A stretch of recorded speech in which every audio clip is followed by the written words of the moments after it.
When people talk about risk to the World Cup, they usually talk about football, injuries, tactical mistakes, tournament favorites collapsing under pressure, maybe even penalties. But World Cup 2026 faces a different kind of risk, a risk that has nothing to do with formations, nothing to do with managers, and nothing to do with what happens on the pitch.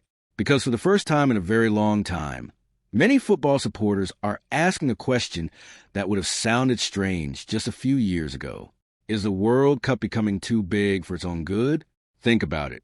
This is the largest World Cup in history. 48 teams, 104 matches, 3 host nations, millions of supporters, billions of viewers.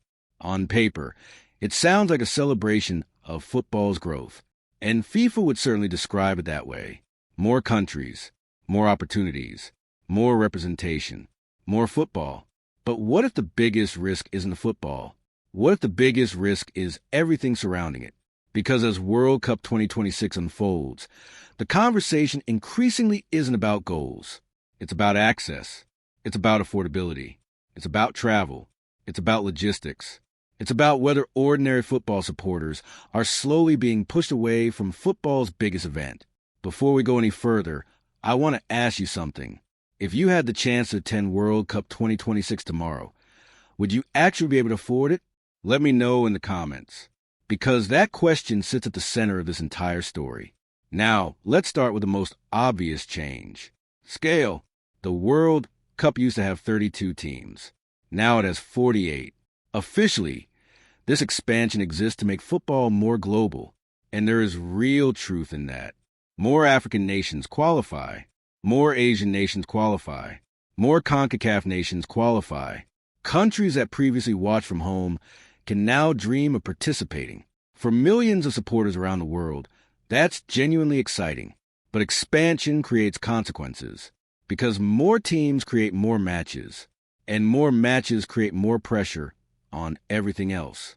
More stadiums, more flights, more accommodation, more transportation, more security, more staffing, more logistics.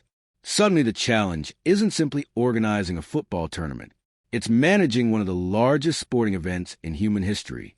And that's where the problems begin, because geography matters a lot. World Cup 2026 isn't taking place in one country, or even two. It's spread across the United States, Canada, and Mexico, thousands of miles apart. In some cases, supporters could be traveling distances similar to crossing entire continents. Imagine following your national team through multiple cities, flights, hotels, ground transportation, food, tickets. Everything adds up fast. For wealthy supporters, it's manageable. For many ordinary supporters, it becomes difficult. For some, impossible. And that's before we even discuss ticket prices.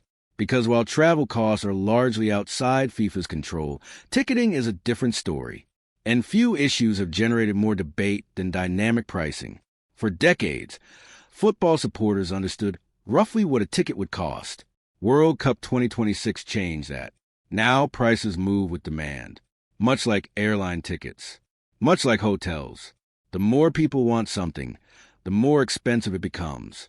Supporters have reported joining queues expecting one price and reaching checkout only to discover another. Popular matches have seen dramatic increases. Knockout games, major nations, premium fixtures. Prices can climb rapidly. Critics argue this transforms football supporters into customers. And maybe that's a concern, because supporters don't think of themselves as customers. They think of themselves as part of the game, part of the culture, part of what makes football special. And when ticket prices begin behaving like stock markets, many fans feel something important is being lost. The irony is difficult to ignore. This is supposed to be the most inclusive World Cup ever. Yet many supporters feel less included than before. And if affordability is becoming a problem, another question naturally follows. Who exactly is this tournament being designed for?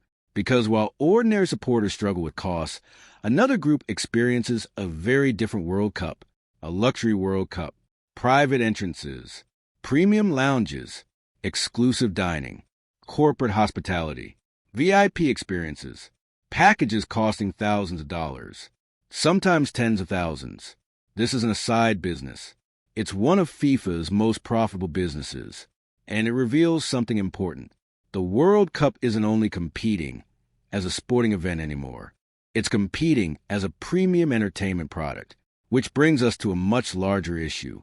Because once you start following the money, you begin discovering a different version of the World Cup, one built around revenue targets, sponsorship strategies, and commercial growth.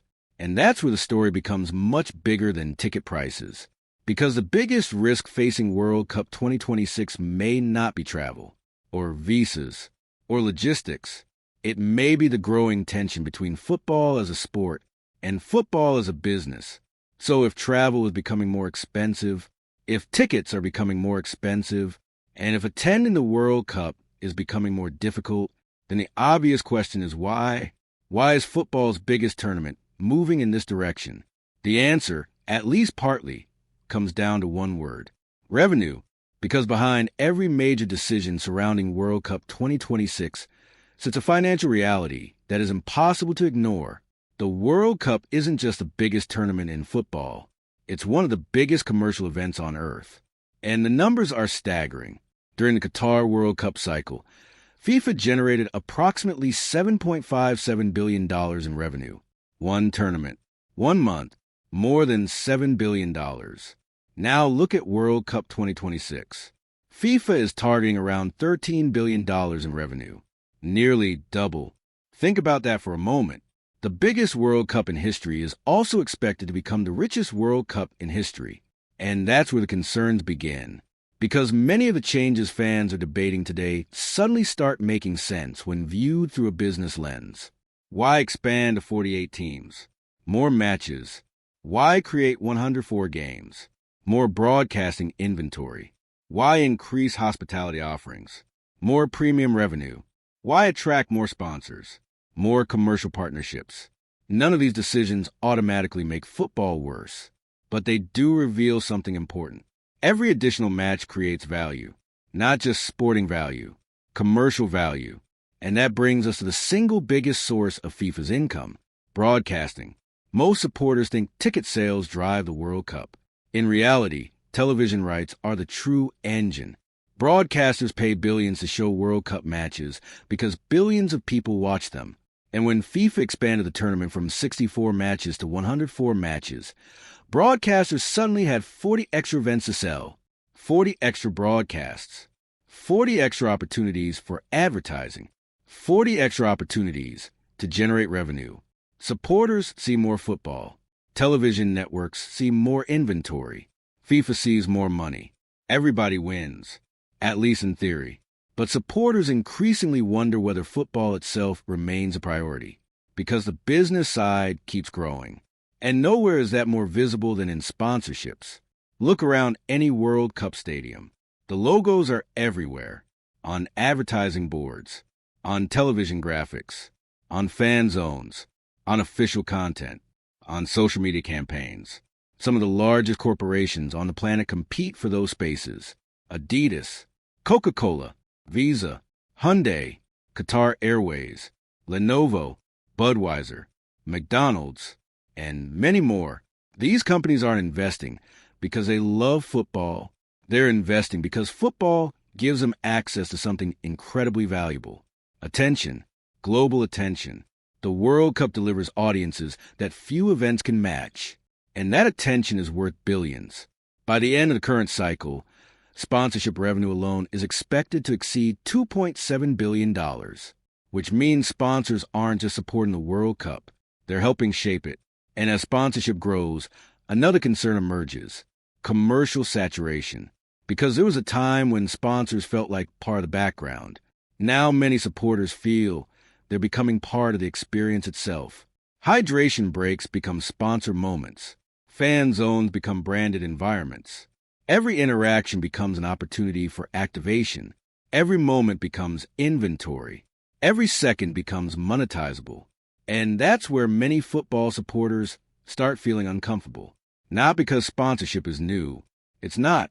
But because it feels larger than ever before. And perhaps that's inevitable. Because football is no longer competing against other sports. It's competing for attention in an entertainment economy. The challenge is making sure the game doesn't get lost in the process. But if commercialization worries some supporters, another issue worries players: the schedule, because expansion doesn't only affect fans. It affects footballers too. More teams create more matches. More matches create more travel. More travel creates more fatigue. And World Cup 2026 already stretches across enormous distances. Imagine finishing a match in one city, recovering, traveling hundreds or even thousands of miles, preparing for the next game, repeating the cycle. Again and again, the World Cup has always demanded sacrifice, but many experts believe this version demands even more. And then there is the heat, one of the least discussed but potentially most serious issues of the entire tournament.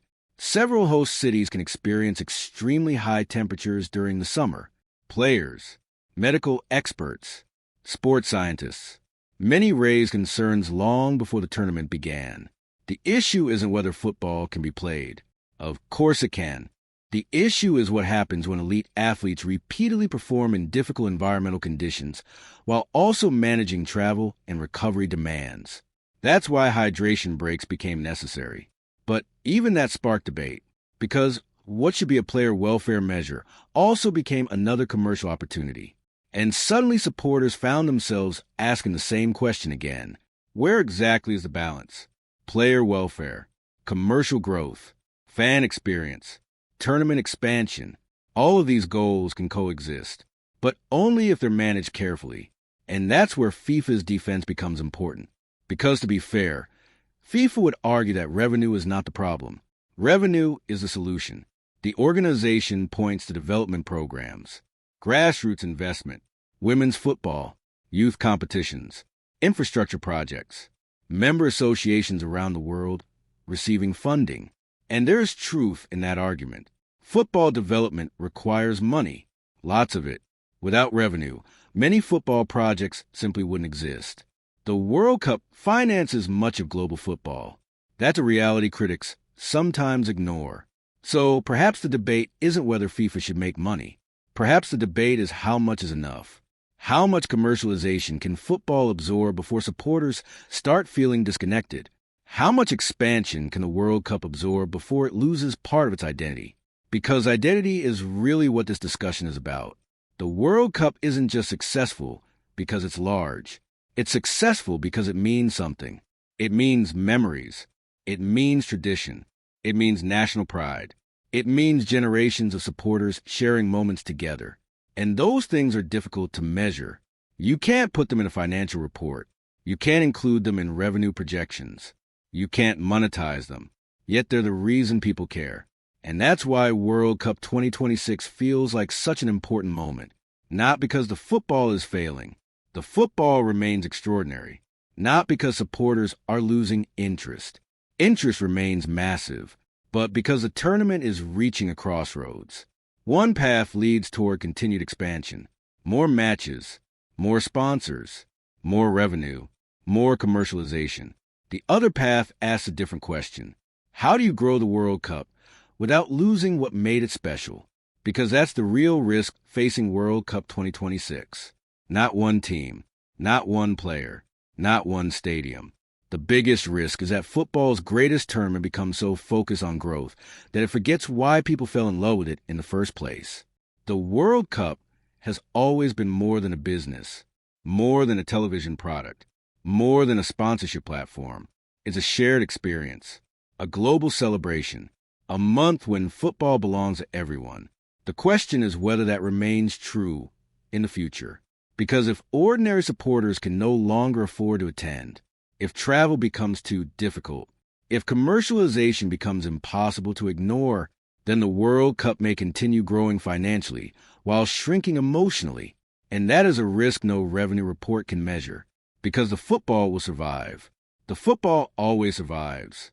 The real question is whether the people running the game can protect the connection between the tournament and the supporters who made it matter.